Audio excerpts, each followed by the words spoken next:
Hi commanders, very good morning. So almost మనం నిన్న civil constable గురించి వాళ్ళ విధుల గురించి వాళ్ళు ఎలా చేస్తారు, సో ఏంటి లా అండ్ ఆర్డర్ అనేది, సో ఒక సివిల్ కానిస్టేబుల్ పైన ఎంతమంది ఉంటారు సో అనేది మనం నిన్న ఒక వీడియో చూసుకున్నాము. సో వాచింగ్ చేసినందుకు thank you. So me comments కూడా క్లియర్ గా నేను మెసేజ్ చేస్తూ ఉన్నాను. సో అబ్సెంట్ ఇంకా ఈవెంట్స్ కంప్లీట్ అయిపోయింది, ఈవెంట్స్ రన్నింగ్ అవుతా ఉన్నాయి. సో ఆబ్సెంటీస్ అయితే లాస్ట్ లో వెళ్ళండి. సో ఇంకా మనకు మార్క్స్ గురించి అనేది ఇంకా వీడియో తెలియదు. సో రేపు 20వ తారీఖు హీరింగ్ ఉంది, సో దాన్ని తెలిస్తే చెప్తాను. సో ఈ మధ్యలో చాలా మంది అభ్యర్థులు అడుగుతున్నారు అసలు ఏపీఎస్ అంటే ఏంటి, సో ఏంటి అనేది అడుగుతూ ఉన్నారు. కాబట్టి సో నాకు తెలిసినంత వరకు నేను కనుక్కున్న ఇన్ఫర్మేషన్ వరకు మీకు ఈరోజు చెప్తాను అసలు ఏపీఎస్ అంటే సో ఏంటి అక్కడ సో విషయాలు. సో లా అండ్ ఆర్డర్ కు సివిల్ కానిస్టేబుల్ కు సో ఈ ఏపీఎస్పీ కి ఏంటి డిఫరెంట్, సో వీళ్ళ మీద ఎవరు ఉంటారు, సో ఏంటి అనేది సో మీకు ఒకసారి క్లియర్ గా ఎక్స్ప్లెయిన్ చేయడానికి నా ప్రయత్నం చేస్తాను. Okay, so at same time మీరు చూడొచ్చు. ఓకే, సో సేమ్ ఇక్కడ కూడా సో వీళ్ళకి బేసిక్ సివిల్ కానిస్టేబుల్ కానీ, ఏపీఎస్పీ కానిస్టేబుల్ కానీ, ఏఆర్ కానీ, ఎస్పీఎఫ్ కానీ ఎవరికి బేసిక్ అయితే కదా తేడా ఉండవు, అందరికి సమానంగా బేసిక్ లో ఉంటాయి. బట్ నేచర్ ఆఫ్ డ్యూటీస్ వేరు అంతే. సో నేచర్ ఆఫ్ డ్యూటీస్ వేరు. సో వీళ్ళు ఎక్కడ ఉంటారు, వాళ్ళు ఎక్కడ ఉంటారు. సో సివిల్ కానిస్టేబుల్ డిస్ట్రిక్ట్ లో ఉన్నాడు, సో మనకు తెలుసుకున్నాం. సో ఏపీఎస్ వాళ్ళకి ఇది ఉంటదంటే జస్ట్ కొంచెం డిఫరెంట్, డ్యూటీస్ ఒకటే డిఫరెంట్, బట్ అంత సివిల్ కానిస్టేబుల్ కిందనే అంతా అలాగే చేస్తా ఉన్నాం. ఒక్కసారి జస్ట్ వేరియేషన్ తెలుసుకోండి. ఓకేనా. సో మేబీ ఇప్పుడు ఇక్కడికి వచ్చేసరికి కూడా first okay, so first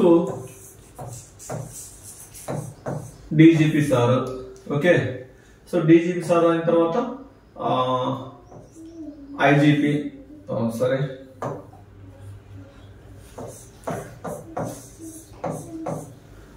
IGP. So IGP అయిన తర్వాత ఓకే, సో డీజీపీ గారి కింద సో మనకు ఏడీజీపీ. సో సేమ్ అంతే ఇక్కడ కూడా. సో వీళ్ళైతే సేమ్ ఉంటారు ఏడీజీపీ గారు. సో ఏడీజీపీ గారి కింద ఏడీజీపీ గారి కింద ఐజీపీ. సో ఐజీపీ గారి కింద డిఐజీ. సో డిఐజీ గారి కింద ఇక్కడ మారుతుంది అన్నట్టు. సో నిన్న ఇక్కడ మనకి ఎందుకు మారుతుంది అంటే సో ఇదంతా బిఎన్ డ్యూటీలు అన్నమాట, అంటే బెటాలియన్ డ్యూటీలు. బెటాలియన్ డ్యూటీలు మీన్ ఫోర్స్. సో ఈ ఫోర్స్ వచ్చేసరికి ఇక్కడ ఎంత ఐపీఎస్ క్యాడర్. ఓకేనా. So DIG, IG, additional DIG, DGP. So ఓకేనా. సో ఇక్కడికి వచ్చేసరికి డిఐజీ తర్వాత డిస్ట్రిక్ట్ లో ఎవరు ఉంటారు, లా అండ్ ఆర్డర్ అయితే సో ఎస్పీ ఉంటారు. ఓకే, ఎస్పీ ఉంటారు, ఐపీఎస్. ఓకే, సో ఇక్కడికి వచ్చేసరికి ఏమవుతుందంటే ఈ ఎస్పీ గారికి సమానంగా ఈక్వల్ గా ఒక కమాండెంట్ ఉంటాడు. Okay,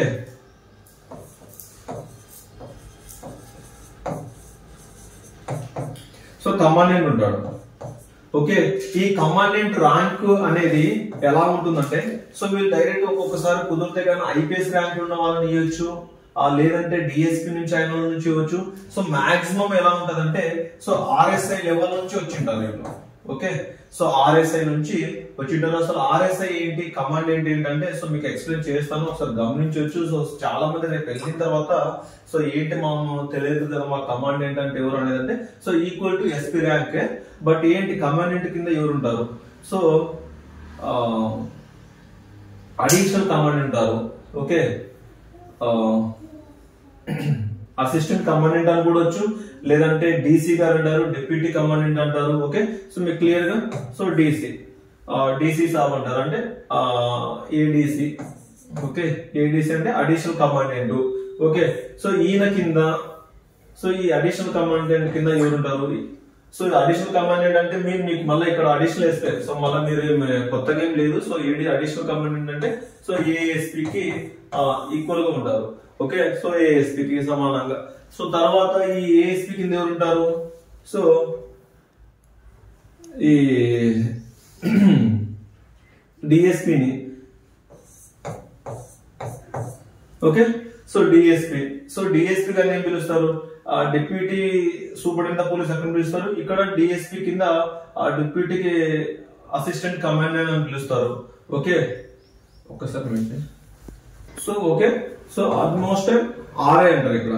so next additional commandant కింద ఎవరు ఉంటారంటే ఒక ఆర్ఐ గారు ఉంటారు. ఓకే, సో ఆర్ఐ ఈక్వల్ ఏమొస్తుంది అంటే సేమ్ 3 స్టార్లే ఉంటాయి. సో 3 స్టార్లు ఉండి వీళ్ళని ఇక్కడ ఆర్ఐ అంటారు, reserve inspector. So reserve inspector కు opposite category law and order లో so CA, so circle inspector. So RI కింద నెక్స్ట్ ఎవరు వస్తారంటే సో ఆర్ఎస్ఐ వస్తారు. Okay, so RSI reserve sub inspector. So reserve sub inspector equal law and order లో ఏం కేటగిరీలు ఉన్నాయంటే so SI sub inspector. So RSI కింద సో ఆర్ఎస్ఐ కింద ఎవరున్నారు? ARSSI assistant reserve sub inspector. Okay, so ARSI కింద so next ఎవరు? HC అంటే head constable. So same category. So HC కింద PC, so police constable. So ఇక్కడికి వచ్చిన తర్వాత మీరు చూసినట్టయితే అన్న బాగానే ఉంది అన్న, మరి ఏఆర్ఎస్ఐ ఏఎస్ఐ హెచ్సి అంతా ఒకటే. సో వీళ్ళేమో మరి సివిల్ పోలీసులేమో లా అండ్ ఆర్డర్ లో డిస్ట్రిక్ట్ లో ఉంటారు.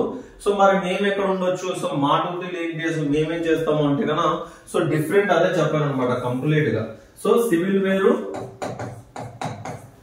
ఏపీఎస్పీ కంప్లీట్ గా వేరు. సో నువ్వు డిస్ట్రిక్ట్ ఒక బెటాలియన్ లోనే సెలెక్ట్ అవుతావు. సో ఒక బెటాలియన్ లో సెలెక్ట్ అవుతావు, కానీ నువ్వు స్టేట్ వైడ్ తిరుగుతావు. Okay, so state wide duties నీవి. సో స్టేట్ వైడ్ డ్యూటీస్ నీవి అంతా తిరిగేది ఎక్కడ ఉంటావు అంటే సో వివిఐపి దగ్గర కానీ వివిఐపి విఐపి సిఎం సరే సీఎం ఇంటి దగ్గర, మినిస్టర్ల ఇంటి దగ్గర, గవర్నర్ బంగ్లాలో, సో అంటే రాజ్భవన్ ఉంటారు. సో రాజ్భవన్ డ్యూటీలు కానీ, సో గవర్నర్ ఇళ్ళ దగ్గర కానీ, సో లేదంటే కన్నా ఇంటర్ స్టేట్ లో ఉంటాయి. ఓకే, ఎనీ స్టేట్ లో కానీ, హర్యానాలో కానీ, ఓకే ఇట్లా ఢిల్లీలో కానీ, సో ఎక్కడైనా సరే ఇంటర్ స్టేట్ లో యూపీ, పంజాబ్, హర్యానా, సో బీహార్ ఎక్కడైనా ఎలక్షన్ డ్యూటీలు కొన్నా, ఎక్కడైనా గొడవ జరిగినా, లేదంటే కన్నా మన స్టేట్ లోనే ఎక్కడైనా ఎమర్జెన్సీగా గొడవలు జరిగినాయి, సో లేదన్నా ఏదైనా జరిగినాయంటే కన్నా సో ఇమ్మీడియట్ గా సో మన ఫోర్స్ నుంచి బెటాలియన్ ఫోర్స్ నుంచి అయితే కన్నా సో వెళ్ళిపోతారు అనమాట. సో ఈ బెటాలియన్ ఫోర్స్ నుంచి అయితే ఇమ్మీడియట్ గా వెళ్ళిపోతారు. సో వెళ్ళిపోయి ఏంటి వీళ్ళంతా అంటే సో వీళ్ళంతా బికాస్ మళ్ళీ ఎవరికైనా చేస్తారంటే సో ఈ సివిల్ పోలీస్ స్టేషన్ పరిధిలోనే చేస్తాం. Okay, so civil police station పరిధిలో సివిల్ ఎస్ఐలు కానీ, సో సివిల్ కానిస్టేబుల్ కానీ, సో ఆ పై క్యాడర్లు ఎవరైతే ఉంటాయో సో లా అండ్ ఆర్డర్ సంబంధించిన డ్యూటీస్ ను సో వాళ్ళు ఎలా చెప్తే కన్నా సో మనం అలాగా చేసుకుంటూ వెళ్తాం అనమాట. సో లేదు అనుకుంటే కన్నా సో మనకి ఇక్కడ విఐపి వివిఐపి చెప్పుకున్నాం కదా, సో వీళ్ళ బందోబస్తు డ్యూటీలు, సో వాళ్ళ ఇంటి దగ్గర గార్డ్ డ్యూటీలు కానీ, సో ఏంటనేది సో మీకు అక్కడ డ్యూటీలు అనేది చెప్పడం జరుగుతుంది. సో మీరు ఆ విధంగా డ్యూటీలు అనేది చేసుకుంటారు. సో ఓకే, బట్ ఏంటంటే మీకు అర్థమైంది కదా, ఆల్మోస్ట్ బిఎన్ డ్యూటీలు, సో సివిల్ డ్యూటీలు, సివిల్ కానిస్టేబుల్ రిక్రూట్ అయితే కదా సో నువ్వు స్టేషన్ లో ఉంటావు, ఈ పరిధిలో డిస్ట్రిక్ట్ పరిధిలో ఒక మండలంలో అర్బన్ లో కానీ రూరల్ లో కానీ డ్యూటీలు చేస్తావు. సో బట్ బెటాలియన్ అనేది సో ఎక్కడెక్కడో చేస్తావు. నువ్వు ఒక district for example Kakinada battalion నువ్వు సెలెక్ట్ అయ్యింటావు. సో ఎక్కడో శ్రీకాకుళం నుంచో వైజాగ్ నుంచో కాకినాడ బెటాలియన్ సెలెక్ట్ అయ్యింటావు, కానీ నువ్వు కాకినాడలో ఉంటావంటే ఉండవు. సో ఆల్మోస్ట్ వేరే స్టేట్కి వెళ్ళొచ్చు, వేరే జిల్లాకి వెళ్ళొచ్చు, సో ఇంకొక చోట చేయొచ్చు, ఎక్కడ చేస్తావో తెలియదు, బట్ ఉద్యోగం అయితే చేస్తావు. సో డిఫరెంట్ అయితే ఉంటది అనమాట. ఓకేనా, సో నెక్స్ట్ ఏంటి డ్యూటీస్, సో వాళ్ళని ఏంటి, సో ఇక్కడ ఒక 100 మందికి బెటాలియన్ లో ఒక 100 మందికి కలిసి ఒక 4 ఆర్ఎస్ఐలు కానీ, ఒక రిజర్వ్ ఇన్స్పెక్టర్ కానీ, ఆర్ఐ కానీ, సో ఏఆర్ఎస్ఐలు, సో ఇలా సెక్షన్లు ఉంటాయి అనమాట బయటకు వచ్చేసరికి. సో వీళ్ళని అలాగా బయట పిలుచుకుంటారు. సో మరి మనం డెప్త్ గా మీకు వీడియో లాంగ్ అవుతుంది కాబట్టి సో జస్ట్ నేను కొంచెం వరకు మీకు ఎక్స్ప్లెయిన్ చేయగలుగుతున్నాను. సో నెక్స్ట్ విషయాలలో సో నేను మీకు క్లియర్ గా చెప్తాను. సో కంటిన్యూ వాచ్ చేయండి. ఓకేనా కమ్యూనిటీస్, నెక్స్ట్ కొన్ని మన కమ్యూనిటీలో పోస్టులు వస్తుంటాయి, వాటిని గమనించండి. సో నెక్స్ట్ మీకు వేరియేషన్ అనేది చెప్తాను. ఓకేనా, బై కమాండర్స్, జై హింద్.